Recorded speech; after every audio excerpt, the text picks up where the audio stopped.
live. Dr. Party, so good to see Hi, Sue. you.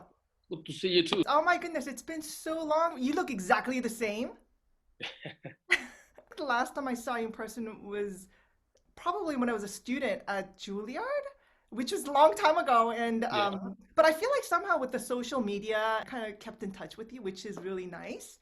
And I've always Sure. so admired your artistry. I'm such a huge fan, and you have such an incredibly decorative resume. You're a recording artist, soloist. You're a chamber musician and a prominent faculty at the Juilliard School for 35 years and at the Curtis Institute of Music for 25 years. And you've also played with the New York Philharmonic for 28 years. I mean, this is truly extraordinary. I'm just really thankful that we're able to chat here today. So I guess my first question for you is, what was your music education like growing up, and who are some of your greatest musical influences? I grew up in an extremely musical house. My mother was trained as a pianist, and she would practice 4 hours a day, though she didn't never play in public. But when friends and relatives came home, she always played. If she was requested to play, she would play Beethoven sonatas, Chopin etudes, Bach, Waldenberg clavier, whatnot. So in my house, there was always music. My father was not a musician, but was extremely talented, had a wonderful ear and memory, and very extremely cultured musically. So my house from the very beginning was full of music. It wasn't until I was 6 that they took me to a great teacher here in Santiago. Her name was Elena Waiss, Waiss. In other words, my mother never taught me the piano. I would sometimes sit at the piano and babble there a little bit, but the actual lessons started very formally and very professionally at age 6. I remember vividly my first lesson because it was professional from day one. Everything had to be perfect for someone who's 60 years old, of course. But she had her own book, which is now quite well known because it's a very genial book to learn the piano. It goes from the center out. You start here and then you move out that way. Mm. And then after that, you can put fingers to go beyond. So I learned there with that book and with Bartok's Microcosmos. And it was very luxurious because we had 2 lessons a week. And my mother always came to the lessons. And regarding the position of the hand, the quality of the sound, the counting, the rhythm, and also musically, everything had to be there from day one. And of course, it was very demanding, but absolutely possible for a 6-year-old that was trying to do it. And I was trying to do it. This half an hour went into 45 minutes twice a week, and eventually 1 hour twice a week. And then when the pieces got too long, like when big Beethoven sonatas came about, it turned into 1 hour and a half once a week. Mm-hmm. And we had tests every 2 months in front of the faculty of the school, and then exams at the end, and there were competitions. So it was a very fine training, proficient and complete. So then after I finished there, I got a scholarship to go to Germany when I was 21. And I stayed there a year. I was not comfortable in Germany. So I returned to Chile and continued studying with the same teacher. And then I got scholarships to go to France and to the United States. And I had to make a decision. So I decided to go to the United States, and that's where we eventually met. I was admitted at Juilliard in this, they gave me a special audition those days that was possible. Today would be impossible.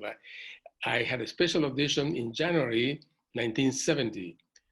Then I went to Europe, returned to Chile, and then I returned in September to New York to be a student at the Juilliard School. And I was a master's student for 2 years, and then a doctoral student for 4 years. I had 2 years of classes and lessons, and then 2 years to do my doctoral document. Wow. And then I started working almost immediately at Juilliard because the professor of the doctorate, Dr. Gustav Ries, made me his assistant. Mhm. So I almost immediately got a check from Juilliard, and my last check was in December 2011. So from that time on, I was being paid by the Juilliard for work. First, I was assistant to Gustav Ries, then I was teaching fellow for keyboard studies, and then was teacher of Baroque class in the L&M department. And then in 1982, I became harpsichord teacher. Wow. And did your passion for harpsichord kind of develop as the studies went on? When did that happen? In 1928, thereabouts, Domingo Santa Cruz, a Chilean composer, and who was head of the music department at the University of Chile, the conservatory, he had the idea that it would be good for Chile to have a harpsichord. And those days, there was money in Chile from nitrates. Chile is the only country where there's nitrate in huge amounts. And for war, that's very important because you need that to make gunpowder. And that lasted until 1928 when the Germans learned to synthesize it from the air. And that business went to pieces instantly. But at that time, there was money, and they bought a very expensive French harpsichord, the same that Vanna Landowska had. What my teacher told me, she was around 20 years old, that Domingo Santa Cruz said to her, "Well, Elena, you are interested in this thing. Why do you think what you can do with this instrument?" So she taught herself the harpsichord, and she was the Chilean harpsichordist. I And see. when I went for my first lesson in her studio, there was the harpsichord with 2 keyboards and 7 pedals. So the harpsichord was there, though I never was offered to play on it. The harpsichord was closed and I was not allowed to touch it. Uh-huh. But one day when I was 8 years old, my father turned on the radio after lunch. And I don't know whether you know this, but those days when you turn on the radio, nothing happened. The tubes had to warm up, Hmm. and that took between 10 and 15 seconds. So after those 15 seconds, a chord came, a C minor chord. And my father said, that is harpsichord. Mm. And then after that came the C sharp major prelude and fugue from the Weltenberg Clavier, and then the C sharp minor. And then when it ended, they said, we have heard preludes and fugues 1 through 4 from the second book of the Weltenberg Clavier, played by Wanda Landowska.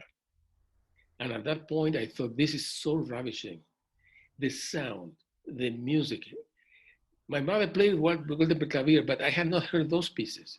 Mm. And I said, I must play the harpsichord. And it was only when I was 19 when I had the opportunity to have a couple of lessons in the Goethe Institute, in the Language Institute of German. They bought a harpsichord for their concerts. Mhm. And they came a harpsichordist from Nuremberg, and I had a couple of lessons with her. And then the Goethe Institute allowed me to practice there. So at the beginning, I was self-taught. And with that, at age 20, I got a scholarship from the Deutscher Akademischer Austauschdienst to go to study in Munich, piano and harpsichord. So I got there when I was 21, but I got the scholarship with my 20-year credentials. So Wow. that was very fortunate. As soon as I got there, they sent me to the Goethe Institute in the mountains, in the Alps, 2 months of wall-to-wall German. So I would be able to function in the classes and lessons, though I came with quite a bit of knowledge of German. I could talk, I could write, I could understand. So I was not a beginner by all means, by any means. So I didn't feel comfortable in Germany. Mm. I had a teacher for harpsichord from whom I didn't learn anything. And I had a phenomenal piano teacher from whom I learned a great deal. Mm. And I learned a great deal from being there. I It was unusual for a Chilean boy of 21 to be on his own in a foreign country. And that was hard. That was really difficult for me. Yet I profited a great deal. I went to the opera 50 times in that year. Wow. Yeah, because for 4 marks of that time, which are the equivalent of $1, you could buy your ticket, your program, and the coat check. So standing room. But if you go to the good standing room around number 80, you could see the whole stage and the conductor and most of the orchestra.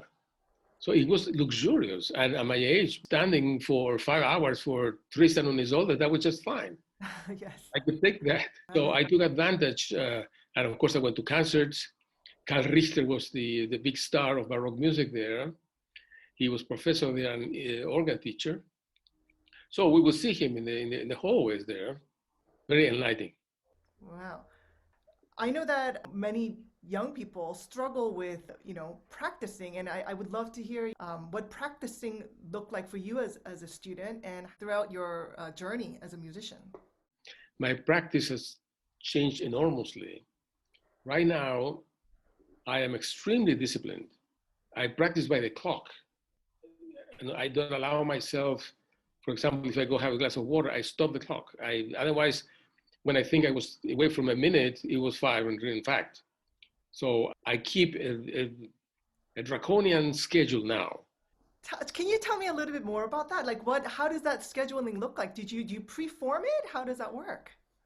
Practicing in 2-hour slots. I try to start as early as I can, and I don't have a get out of bed time, but I always get out of bed early. And I live alone, and I do my breakfast, and as soon as I can, I have to tune the harpsichord, and then I start practicing. And I always start with a rigorous exercise schedule, exercises, scales, trills, all these exercises that are meant to, in order for the finger to go down, it has to go up first. So there are exercises, especially for the going up of the fingers, and I do that single notes and double notes and even triple notes. Of course, that's a dangerous exercise. So I am very conscious of not getting hurt. It's very easy to get hurt by doing it too much. So I'm very attentive to that. And then I start with my pieces.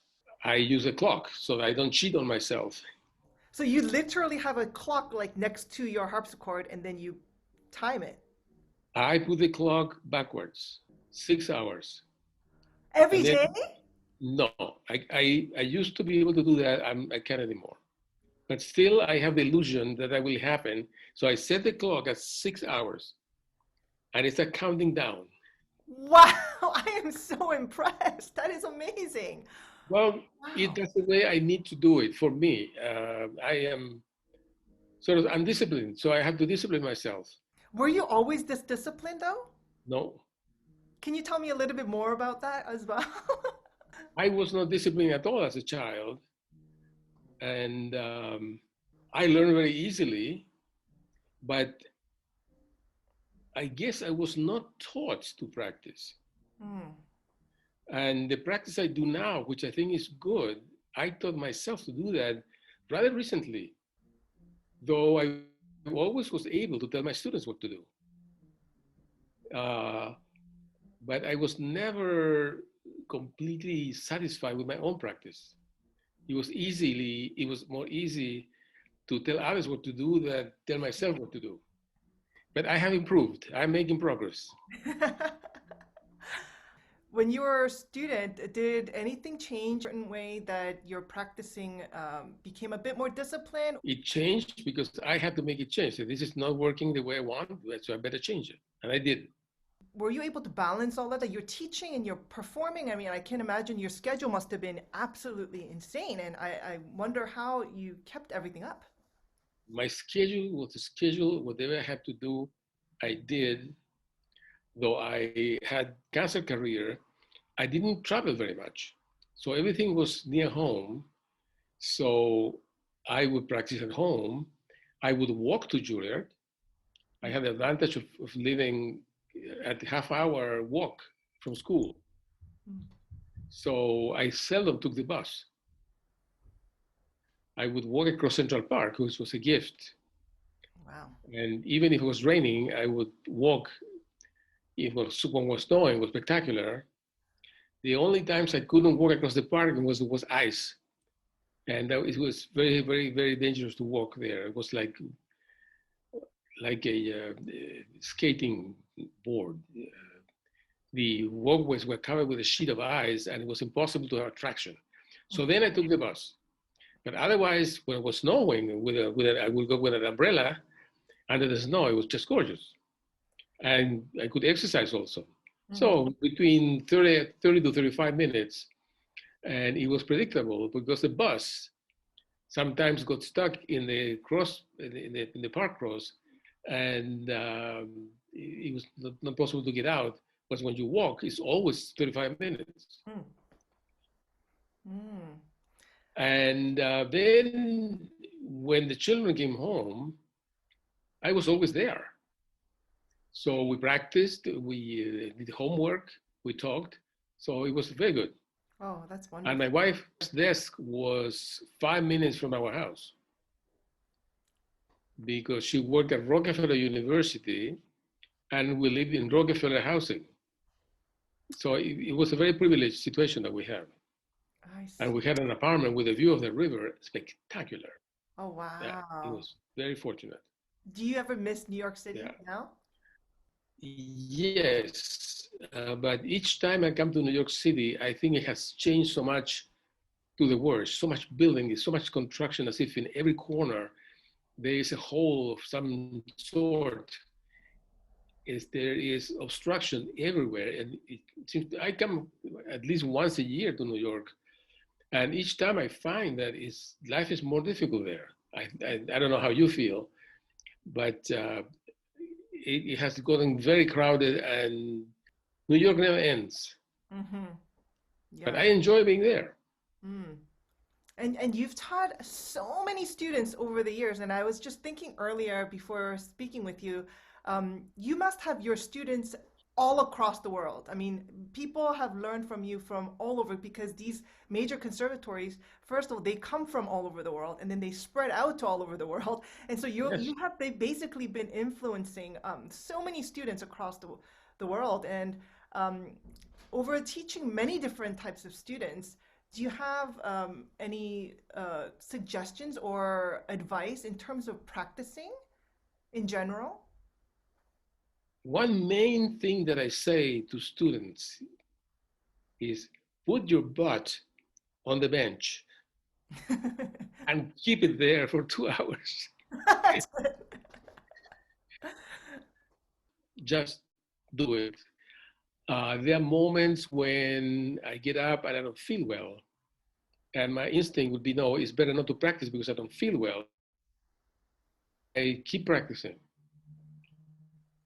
Until sometimes after 20 minutes, my head opens and something happens inside my head. I don't know what it is. Must be something chemical that all of a sudden I feel good and I keep practicing. So I advise my students to do that also. Don't stop. Just keep going, take it easy, don't punish yourself. Keep doing it and it will be good. And play all your pieces every day. Even if you play them once, play the pieces every day. Oh, that's interesting. That's a great advice. I will care. They say practice makes perfect. I have heard that, but it's not really true. Perfect practice makes perfect. Oh, I love that. Because practice can be bad. Practice can be, one can learn the wrong thing. And what I observe is the fingers have no brains. The fingers learn anything you teach them. And if you learn the wrong finger, for example, or the wrong position, you will have to unlearn that. And that takes a lot of effort.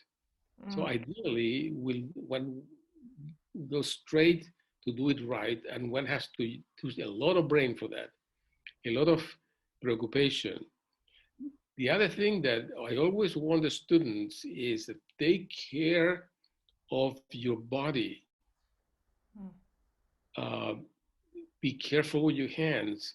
It takes a fraction of a second to injure the hand or a finger, and then it takes months for it to heal, or maybe it will never heal. It's risky. And I inherited that from my piano teacher in Chile, that she said, if you're practicing octaves, as soon as something stop, massage, put it in hot water, but don't insist. I had colleagues in Juilliard and Curtis who ruined their hands by excessive practice. And then some of those injuries were forever. Make sure that my students understand that and they don't hurt themselves. And also things that happen to their bodies, the food they eat, the hours they sleep, what they read. Don't dirty your mind with bad stuff, because that will go into your music. Oh, I love that you said that. Advising the students to fill your mind with things that are wholesome. That is wonderful. And I do believe that our music is what our heart is, and what our heart is what our music is. And so I love that you're advising us to really put good stuff into our mind, because that affects. Yes. Many years ago, I read a book that I've considered very helpful. It was called The Care of the Soul by Thomas More, I think is his name. Has the same name as a philosopher, but this is a contemporary writer who has a book, The Care of the Soul, and has to do with that. It's something that we need to be very careful. What do we put in our minds? What we eat. Don't eat junk. It's bad for you, for your soul. Try to make it always delicious, and also what you read and what you see, where you go, and exercise. Go to the park. It's so essential for our well-being. What we do is so difficult that we have to be very careful with ourselves. And I always try to help with students with that. And of course, it depends on the reaction of the students. Some students don't want that I have no interference with their lives. And that is something that was new to me when I came to Juilliard, because my teachers in the past in Chile were very involved in my life. I think that in the long run, it was beneficial. The teacher would be giving advice, that what you're doing, don't do it, change it, behavior, how you treat other people.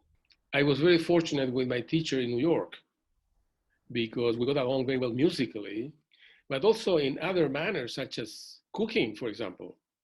He was a great cook, and he loved Chinese food, and he cooked very well. And one day I said to him, well, is it very difficult to do those meals you make? I tell you what, next Sunday, let's go to Chinatown to Hadianxin, and then we shop and come and cook. And from then on, I started learning to cook Chinese. I knew how to cook other things. So we had a very good relationship that not only had to do with music, but just with everything else. And that was very fortunate. Do you feel some of that has been lost? Personally mentoring and really getting involved with the students? Yes. With some students, I managed to get very involved with them, with their lives. And with others, not. As if some of them would say, you just teach me the harpsichord, and that's the end of it. I was fortunate that I had a teacher that wasn't like that. I think that beginning musicians, it's so important to have an adult that has been through so much help us. So I have been helped a great deal from teachers, from colleagues, from people who are not musicians, and I am extremely grateful for that because I profited from that as a musician, but as a person also. Because one is a musician a few hours a day, but then life goes on. There is, I don't have servants, so I have to do everything myself. Um, so all that takes time and things have to be apportioned. Well, today I will not clean the house, because I better practice.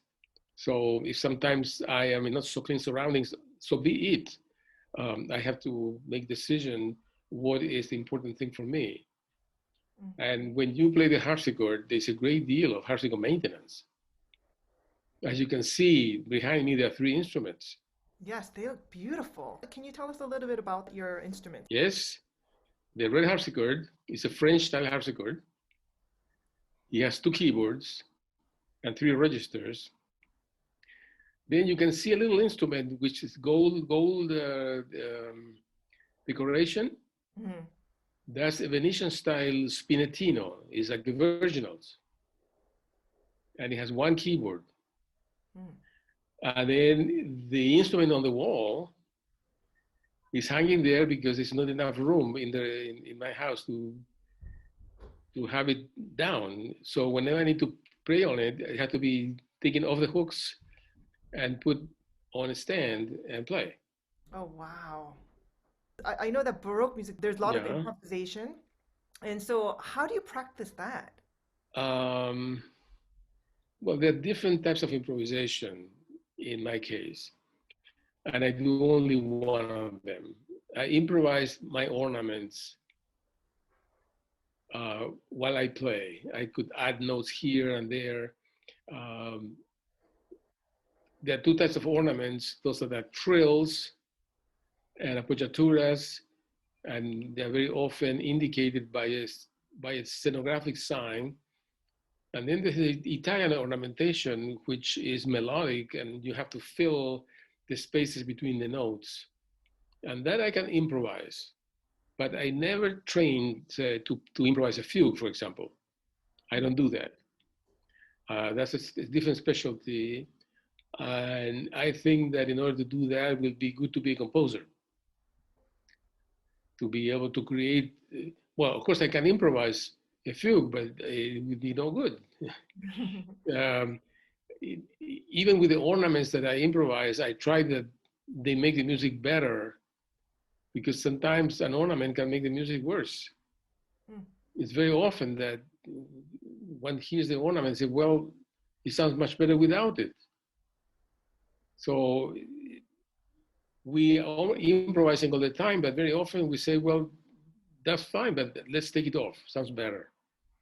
Do you practice the improvising and then you predetermine that improvisational phrase and then you practice that? Or when you're playing, you have a handful of structure of improvisation that you insert one as you feel as you're playing? Occasionally I practice ornaments, but I try not to. I had, when I go to the Philharmonic, Zubin Mehta was the maestro. I have a very good time with him because in continuo I will improvise the ornaments, and he was amazed that I will always do it differently. So at every concert, the figuration was differently. I was able to do that. And he was amazed at that, and he loved it. So I was always encouraged by him to do that. It was very fortunate. I never got any feeling that I was doing things that were inconvenient for the music. So I was stimulated to do that, and I can do that. That's amazing. Especially Italian music, say Vivaldi, the opportunity to improvise when you just have the bass line, and if you're lucky, a few numbers to indicate the chords that will be played, then what connects the chords might be improvised, and I would do that. But I would not improvise pieces. Of course, but I mean, you really have to live and breathe music in order to be so comfortable to do that. What happens is that we play so much good music that all those figurations are in our hands. We Mm. have practiced them, we have memorized them. So those figurations do come into the improvisation. Mm-hmm. In other words, one improvises, but it's very hard to come with something completely new. Right. And I feel like it's an improvisation, but it's a language that you learn, and it's just pulling it out different tricks, I suppose, at a time. People who improvise prepare. Mm. And I had never talked to a jazz player, but I think they prepare too. I don't think they just come in and play. When they're home, they practice figurations, and then they have a huge repertoire, and they take it out and pull it out right in front of you in a concert or in a bar, wherever they are. Mm. Do you feel that jazz players, their practicing is a little different than classical players in terms of improvisation? Even in classical, every person practices differently Mm-hmm. because every brain, when I practice, I have to deal with my brain and what it can do and what it cannot do. um, I have to I have to manage what I have Mm. or the shape of my hands. How much do I reach with my hands? How strong are my fingers? Mm. I I am extremely right-handed. That's why I do double the exercises for the left hand as I do for the right hand Oh, wow. because I am so right-handed. See, I have to be careful with that to Mm. give enough exercise to my bad hand. No, I know other people who don't need that much as I do. Mm. So I have to deal with what I have been given and use it as much as I can. Absolutely. And there is a way to practice technically, and then there is a way to practice where you just run through. Is that Yes, important to you? there, there's a run through, and also there's a run through in front of people, which is very necessary. Mm. So I pester my friends so that they can hear me, because it's very different when I'm alone and when they are here. Mm. Then is the practice slowly. When I said I will take this piece and I will play slowly from beginning to end. It's a different practice, and it's necessary, very necessary. And when you're practicing slowly and doing a run through, you're doing it like a performance. It's for security, for memory, for certain aspects of articulation. Sometimes new ideas come when you're doing it slowly. Mm. It's a complex life that I lead in terms of practicing. Um, Always trying to go get ahead, and it's getting more difficult as I get older. The day, the days when I learn a piece in 2 days, that's finished. How do you keep the pieces that you've known for so long fresh? Because you've known it for so long and you teach it, and which means it's more than just how much you've practiced, but how much you have taught to your students. So it really becomes a piece that you know inside out. How do you keep a piece like that fresh? I try to be as expressive as possible each time I play, and it's always different. So I don't have a formula for a piece.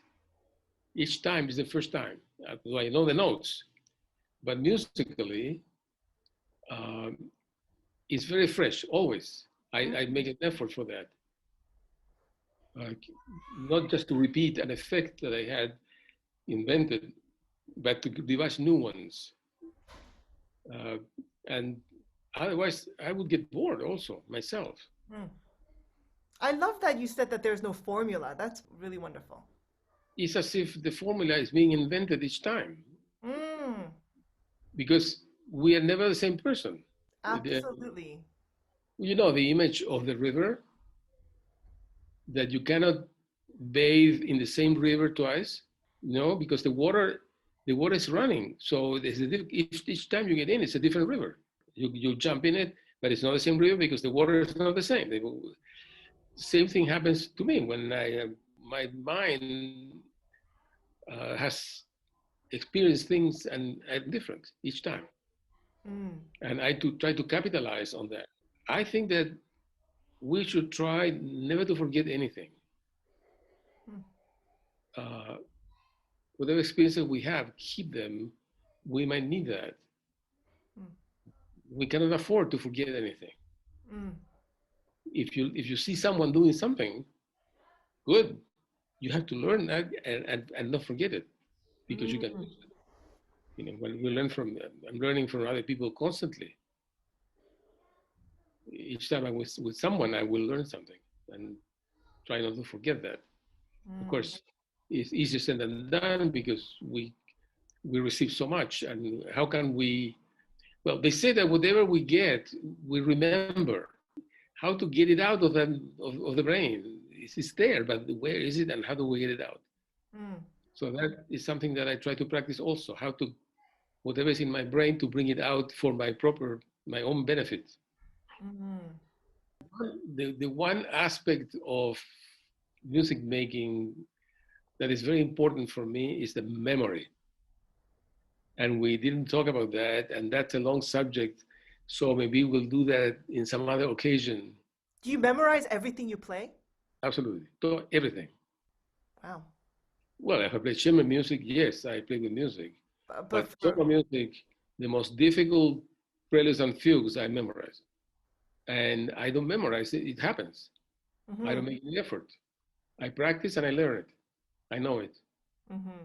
Yeah, I know it for good. Beautiful. But memory has to be taken care of. There are many traps in the pieces that you might go, instead of to the end, you end up in the exposition again. Yes. Yeah, and you can spend the whole day there. I have seen Yes. it. Yeah. Loop So, it over and over and find your way yes, out an hour oh, later. yes, it's so scary that can happen. Yeah. Uh, in the Bach partitas, so the long movements at the beginning, it can happen that you an hour playing the same music. So I practice. Where are the tricky places when I can go a different door Yes. and in the revolving door? I remember some of the performances I repeated about 4 or 5 times and finally figured out a way out. But it is very scary. But thank you so much for chatting with me today. I know you have to go to teach, and I really appreciated all the advice and wonderful tips that you have given me, and also everyone that will hear this. And it's been such an inspiration to just pick your brain and chat with you. Thank you so much, Dr. Yep, Party. and thank you for the opportunity to be with you, and I'm be happy if what I'm saying it will be helpful for people. That is my main aim, that I can be of help to young people or to old people or to anybody, people who are not musicians. Absolutely. Yeah. Thank you so much.